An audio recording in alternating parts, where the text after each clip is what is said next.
Eto lang yan. Wag mong kakalimutan kung anong rason kung bakit mo sinimulan yung mga pangarap na gusto mong tuparin. Wag mong kakalimutan lahat ng naging inspirasyon mo o lahat ng pinanghuhugutan mo ng lakas ng loob para matupad o magawa mo kung ano yung gusto mong gawin. Hindi yung makarinig ka lang ng konting negatibo sa iba, pagdududahan mo na agad yung sarili mo. May kumontra lang sa'yo ng konti kahit wala namang ambag sa buhay mo, nagugulo na agad yung utak mo. Hanggat maaari, focus tayo, okay? May mga struggle na dadaan, meron tayong mga sacrifices na kailangan nating gawin.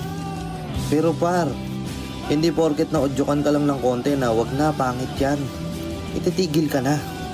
Again, wag mong kakalimutan yung rason kung bakit mo sinimulan yung mga bagay na gusto mong gawin.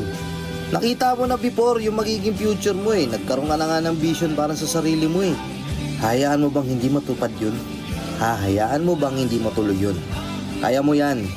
Kasi at the end of the day, sila wala